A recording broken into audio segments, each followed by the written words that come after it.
Coba deh, bayangin. Ada seorang mistikus dari abad ke-13, tapi pengaruhnya itu begitu luar biasa, sampai-sampai UNESCO mendedikasikan 1 tahun penuh untuknya. Tahun 2007 itu disebut sebagai Tahun Rumi. Ya, kita lagi ngomongin Jalaluddin Rumi. Nah, ini yang bikin kita penasaran kan? Gimana bisa seorang penyair yang hidup ratusan tahun lalu, karyanya masih jadi salah satu yang paling laris di dunia sampai sekarang?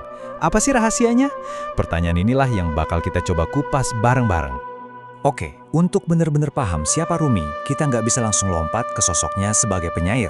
Kita harus mundur sedikit, kembali ke masa lalunya. Saat itu, ia dikenal bukan sebagai penyair, tapi sebagai seorang profesor.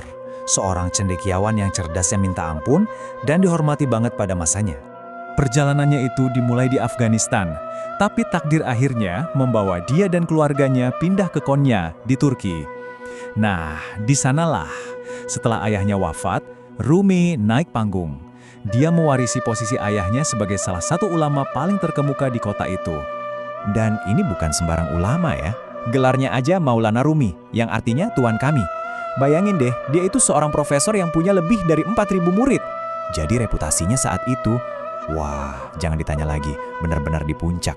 Jadi, dunia Rumi saat itu sangat terstruktur. Semuanya tentang logika, aturan, dan yang paling penting, reputasi. Dia sangat menjaga nama baiknya. Tapi, sebentar lagi akan ada sebuah pertemuan yang bakal mengubah dan mungkin menghancurkan semua itu. Nah, titik baliknya itu datang dalam wujud seorang darwis pengembara yang sangat misterius, namanya Syams Tabrizi. Dan pertemuan antara Rumi sang cendekiawan dengan Syams sang darwis inilah yang bakal mengubah hidup Rumi selamanya. Salah satu ujian pertama dari Syams ini, wah, benar-benar radikal. Bayangin, dia minta Rumi, seorang ulama besar, untuk pergi ke pasar dan membeli sebotol anggur di depan umum. Tentu Rumi dilema banget kan? Reputasinya yang dibangun bertahun-tahun bisa hancur seketika. Dan bener aja dia dipergoki, dihina, bahkan dipukuli. Tapi pas momen itu, Syams datang dan menunjukkan kalau botol itu isinya cuma air. Pelajaran pentingnya, jangan pernah jadi tahanan dari omongan orang lain. Reputasi itu rapuh. Hubungan mereka jadi sangat dalam, tapi tiba-tiba Syams menghilang secara misterius.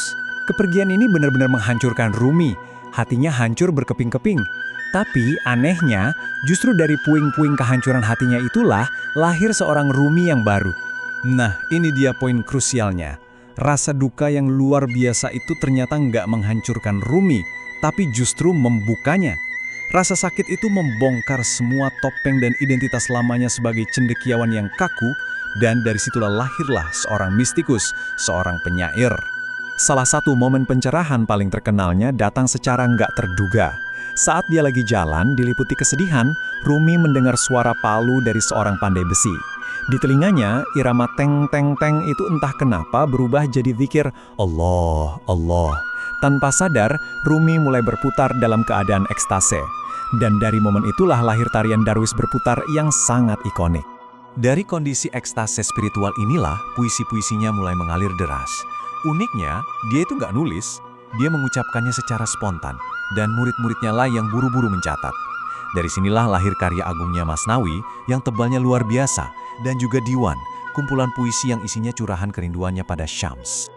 Oke, jadi gimana semua pengalaman hidupnya yang dramatis ini akhirnya membentuk inti ajarannya? Sekarang, mari kita selami pemahaman barunya tentang apa itu cinta, apa itu realitas, dan apa itu hakikat sejati. Ajaran inti Rumi sebenarnya bisa kita ringkas jadi satu ide utama. Apa yang kita lihat dengan mata kita sehari-hari, dunia fisik ini, itu bukanlah kebenaran yang sesungguhnya. Itu cuma cangkangnya aja, cuma kulit luarnya. Rumi suka banget pakai analogi yang indah buat bantu kita paham. Dia bilang, dunia ini kalau dilihat dari luar kelihatannya cuma debu dan batu, tapi di dalamnya tersimpan emas dan permata. Atau, sebuah lukisan bisa kelihatan hidup, tapi dia kan nggak punya roh. Bahkan contoh paling ekstrimnya, secara fisik, Nabi Muhammad dan musuh bebuyutannya Abu Jahal kan sama-sama manusia. Tapi yang membedakan mereka 180 derajat adalah apa yang ada di dalam batinnya, rohnya. Persis seperti yang Rumi katakan sendiri, engkau adalah apa yang kau rasakan dalam pikiranmu. Selebihnya hanyalah tulang dan daging. Maksudnya, kalau kamu merasa dirimu adalah taman bunga, ya itulah dirimu. Tapi kalau kamu merasa dirimu cuma semak berduri, ya kamu cuma akan jadi bahan bakar. Semuanya dimulai dari dalam. Nah, untuk menjelaskan ide ini lebih dalam lagi, Rumi sering banget pakai kisah cinta legendaris Laila dan Majnun. Pertanyaannya sederhana, tapi jawabannya dalam banget. Sebenarnya apa sih yang dilihat Majnun dalam diri Laila yang nggak bisa dilihat oleh orang lain? Jadi ceritanya ada seorang khalifah yang akhirnya ketemu Laila. Terus dia bilang, "Hah, kamu ini ternyata gak cantik-cantik amat. Kenapa sih Majnun bisa segitu gilanya sama kamu?" Dan jawaban Laila ini menusuk banget, "Karena engkau bukan Majnun." Nah, ini dia intinya. Cinta sejati itu memberi kita sepasang mata baru untuk melihat keindahan batin, sesuatu yang gak akan pernah terlihat oleh mata orang biasa. Dan pada akhirnya, semua ajaran Rumi ini sebetulnya bukan cuma sekedar filosofi yang rumit. Ini lebih dari itu.